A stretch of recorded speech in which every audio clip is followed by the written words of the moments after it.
I caught my wife cheating with a coworker, she lied, gaslit me, and didn't even care when I left. Now I'm picking up the pieces and learning to move on. Hey, Reddit.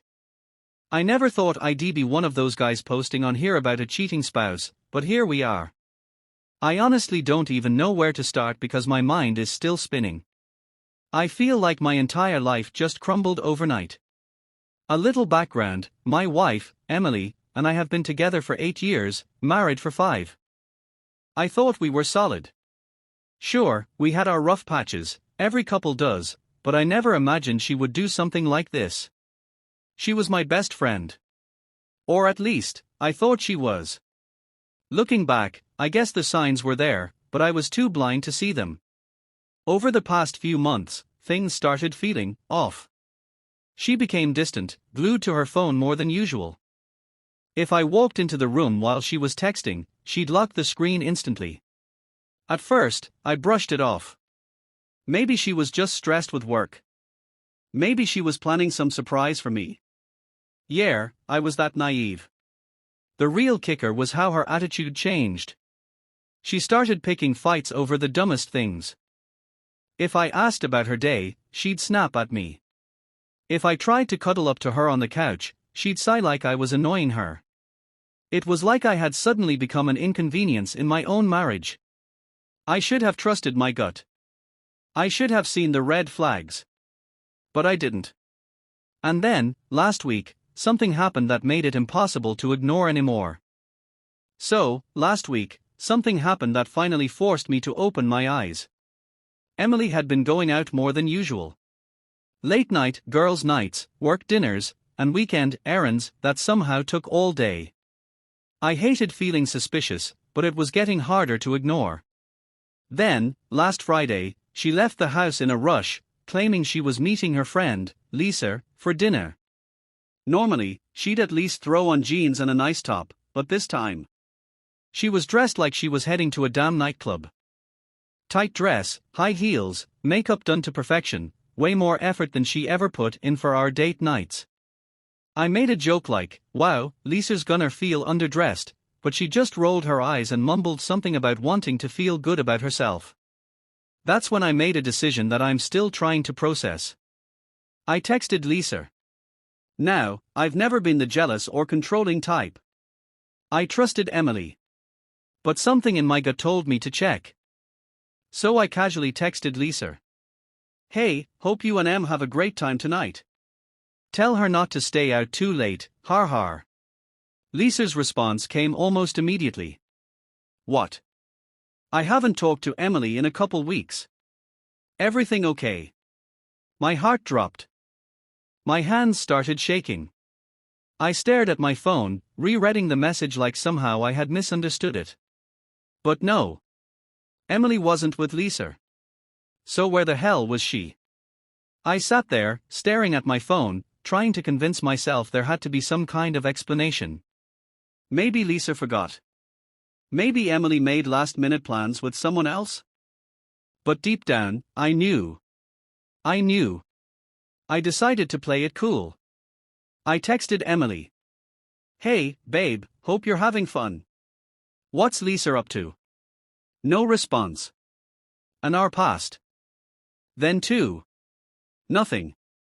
My brain was spiraling, but I forced myself to wait. Maybe she really was just busy. Maybe. At 1:30 a.m., she finally walked through the door. She looked different. Her makeup was smudged, her hair a mess, and she had that hazy, slightly guilty expression, like a kid sneaking in past curfew. I kept my voice calm. "Hey, how was Lisa?" For half a second, she froze. Just a flicker, but I caught it. Then she plastered on a fake smile. "Oh, it was fun. We had a few drinks, caught up on stuff." I just stared at her. "Really? Because Lisa told me she hasn't talked to you in weeks." Silence. Her face went pale, then red. What? She let out this nervous laugh. "Oh my god, she's so forgetful. We were just texting earlier today." Maybe she was confused or tired or something. She was scrambling. I could see it all over her face. I just nodded slowly, letting her dig her own grave. So, if I text her again right now and ask, she'll say you guys were together. That's when her entire demeanor changed. The fake sweetness vanished, replaced by instant anger. Defensive mode activated. Are you seriously checking up on me now? She snapped. What, do you think I'm lying or something? Jesus, you're being crazy right now. Crazy. That word. Like I was some paranoid lunatic for questioning her blatant lie. I took a deep breath, trying to keep my voice steady. Emily, just tell me the truth. Where were you? She crossed her arms and scoffed. I told you. With Lisa. She was doubling down. Lying straight to my face. And in that moment, something inside me cracked. I swear, something inside me snapped right then and there.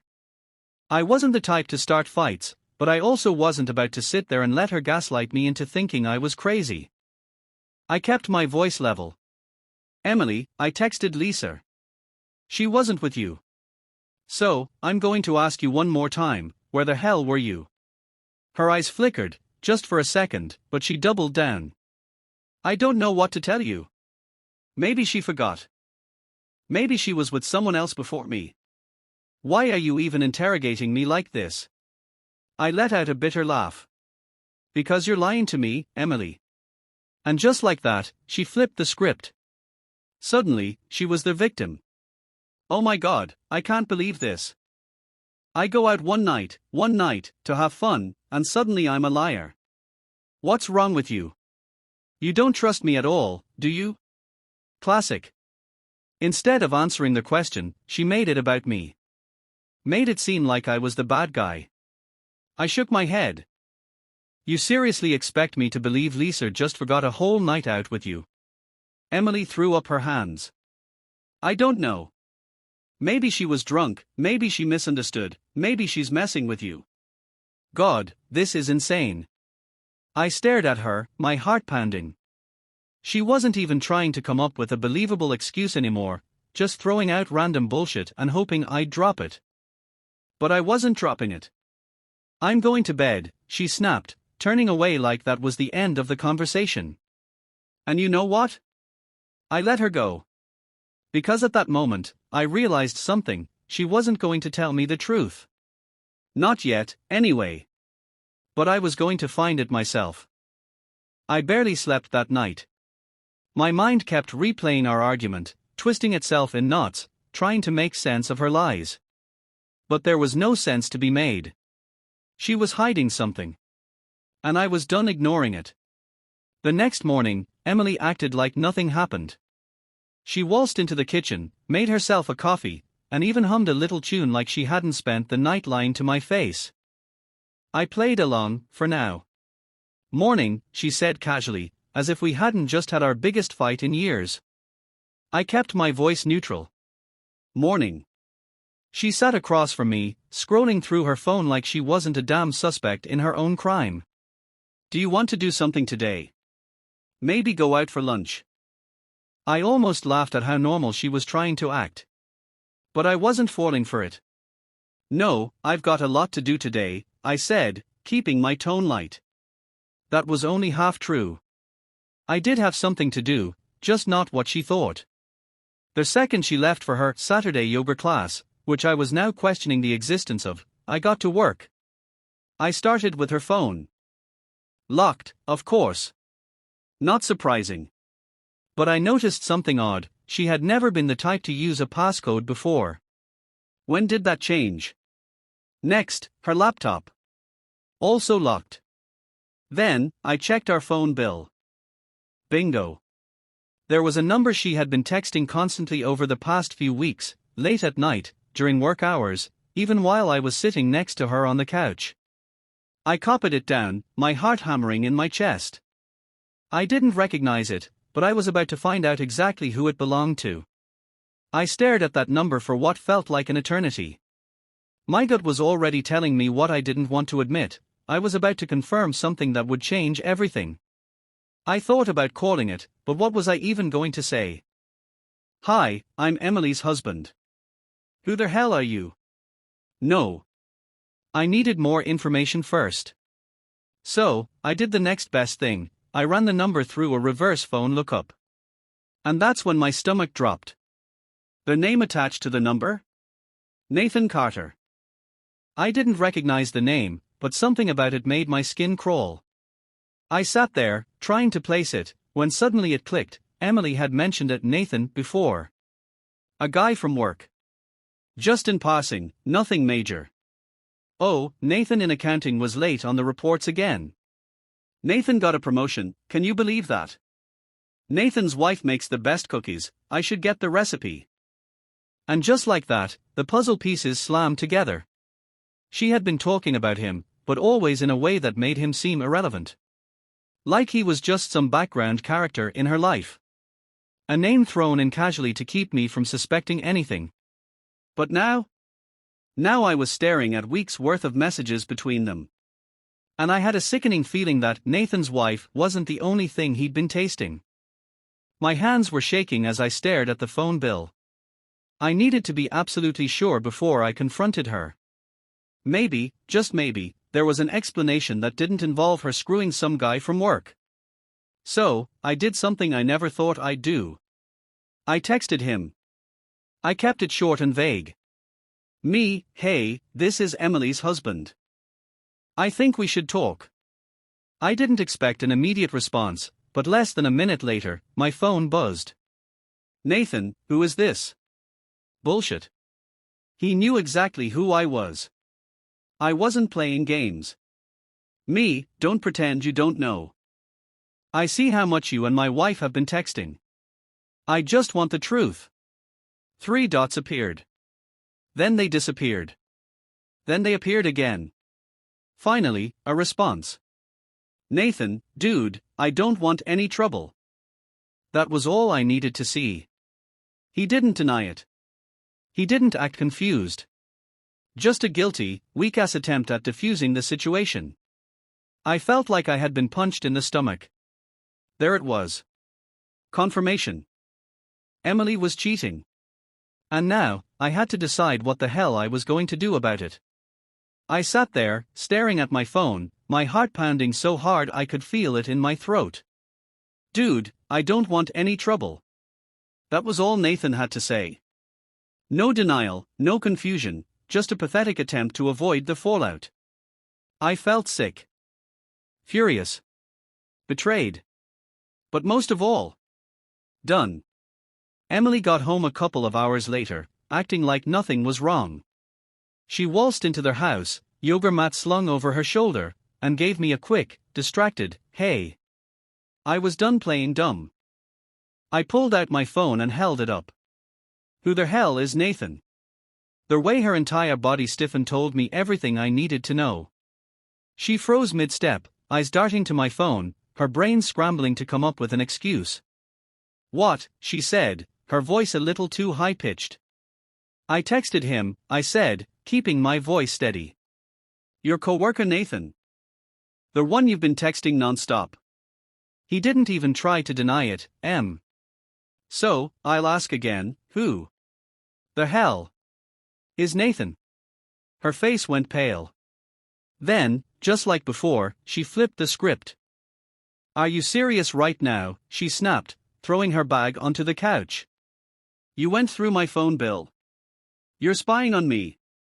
That's insane, do you even hear yourself? I let out a hollow laugh. So that's your move. You're caught, and you're just gonna make me the bad guy. She crossed her arms. I was going to tell you. I raised an eyebrow. Oh yeah? When? Before or after you fucked him again? That hit a nerve. Her jaw clenched, and for the first time, she looked guilty. Okay, fine, she said, throwing her hands up. I messed up, all right. But it's not what you think. I stared at her in disbelief. Oh really? Then why don't you go ahead and tell me exactly what it is? She hesitated. And that pause. That half-second of hesitation. That was all I needed. She was still trying to lie her way out of this. And I wasn't going to let her. I could see the gears turning in her head. She was scrambling, desperate to find an angle where she wasn't the villain. Emily sighed dramatically and ran a hand through her hair. Look, I won't lie to you, I was talking to Nathan a lot. But it wasn't what you think. We were just venting to each other. That's all. I folded my arms. Venting. She nodded quickly, like she was relieved to have an excuse. Yeah. I've been stressed, okay? Work has been overwhelming, and honestly, you haven't exactly been there for me lately. There it was. The blame shift. I laughed bitterly. So, let me get this straight. You were stressed, so instead of talking to your husband, you confided in some married guy from work. The same guy you've been texting at midnight. The same guy who immediately caved the second I called him out. Her face twisted in annoyance. You're twisting things. I didn't cheat, okay? We just got emotionally close. That's all. I shook my head. Oh, so it's just an emotional thing? That's supposed to make me feel better. She threw up her hands. Jesus, why are you making this such a big deal? Nothing even happened.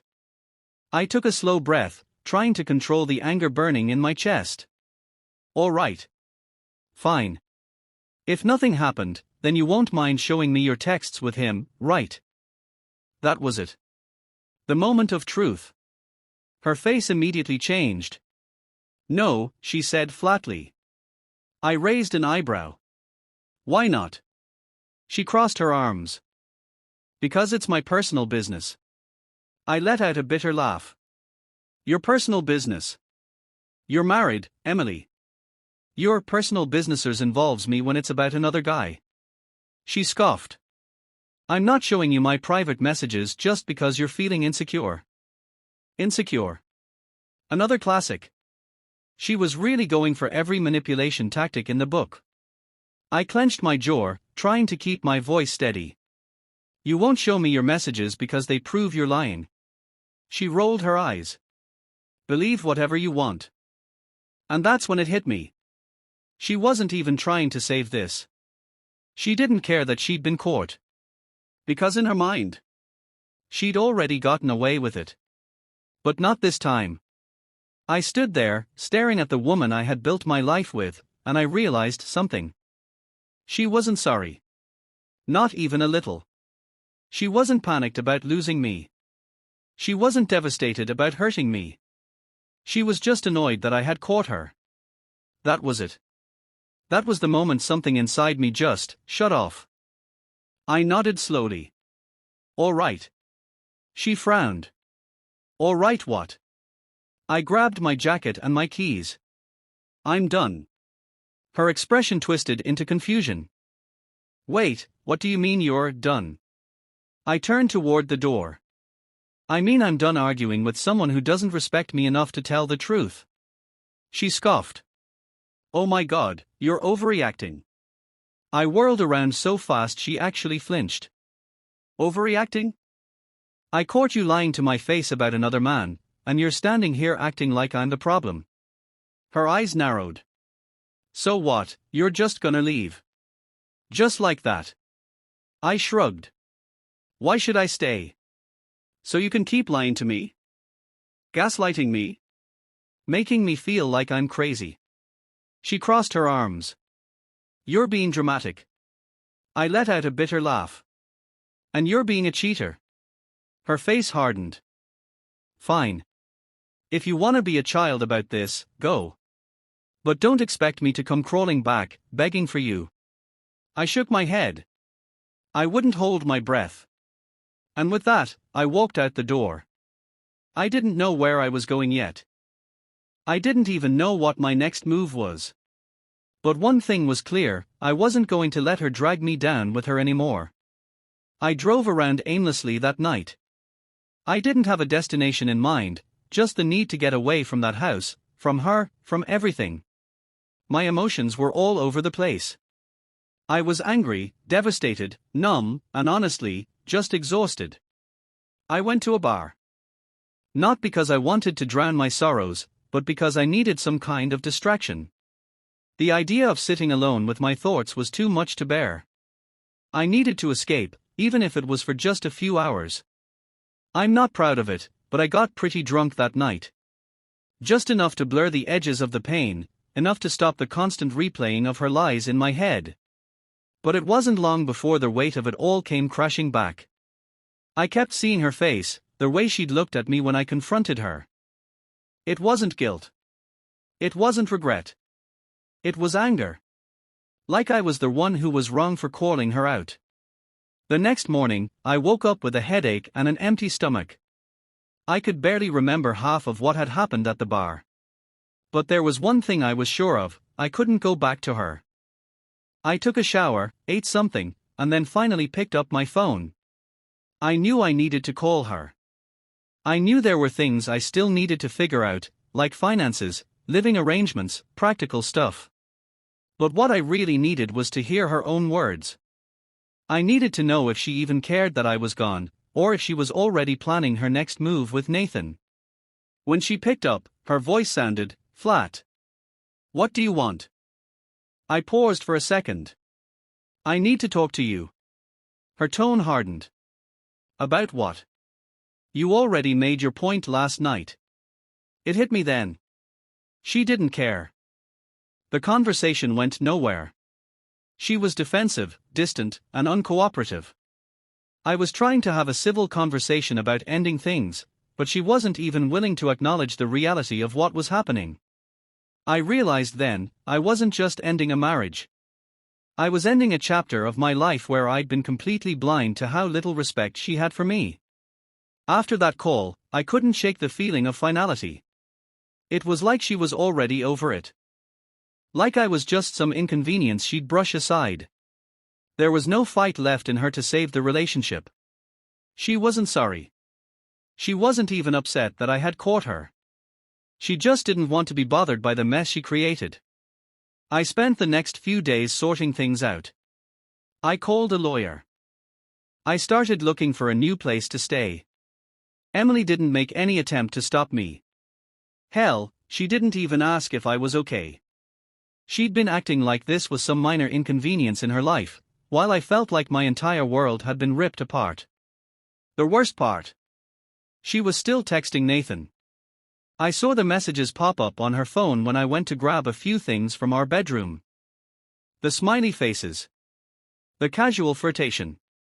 It was like I didn't even exist to her anymore. I had to fight the urge to confront her again. But what was the point? She'd already shown me who she was. She wasn't going to change. One afternoon, after I had already moved out, I called her. It was time to get everything settled, the logistics, the finality of it all. But when I asked if she'd signed the divorce papers yet, she just shrugged it off. "I don't know, I'll get to it when I can." No rush.